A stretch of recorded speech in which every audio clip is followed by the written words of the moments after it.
So, I don't believe in spanking or whooping kids.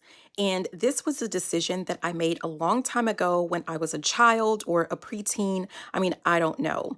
And I held true to that. And I didn't really think that that would be a problem, especially not for my children, until one day, one of my kids, I went to after school care to pick him up, and he gets in the car and he is bawling his eyes out. He's crying, he's apologizing.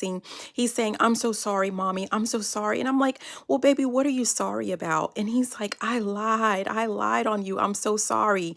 And so I kind of get him to calm down a little bit. And I ask him, like, "Well, what did you lie about? Tell me about your day. What happened?" And he tells me that apparently he was in kindergarten, and so they're in circle time where they all gather around and they talk about something that's going on in their lives. They share something about their lives, and apparently all of the kids were talking about how their moms would spank them, whoop them with chanclas, slap them, like all of those different types of things out of all the things to talk about for circle time. But my son did not have anything to share during that time. So he told them, he holds up his little head and he says, "You see this scar right here?" He had a pretty nasty scar.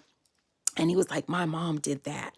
And the problem is that what actually happened was one day he was sitting on like a huge exercise ball that I had, and his oldest brother, my stepson, walked by, kicks the ball from under him. I'm assuming he thought that it would, make him fall on his butt and it would be a good laugh, but it actually made him fall forward. And he fell on his chin onto some ceramic tile and bust that chin open to, what do they say, the white meat. He had to get like 3 to 5 stitches, I believe. It left a nasty scar.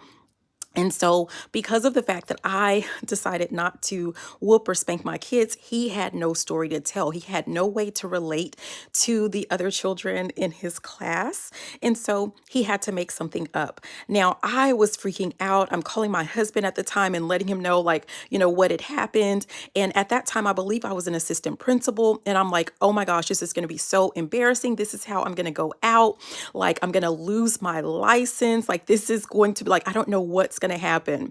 Now, apparently, either his teacher, maybe a principal, maybe CPS, I mean, I don't know because I never heard from anyone, but they must have talked to him and found out the real story and told him how it's not, nice to make up stories. And so he felt really bad and he told me the truth. This was him at 5 years old. So I didn't think, I mean, he just wanted to fit in. And I didn't think that by not spanking my kid, he wouldn't.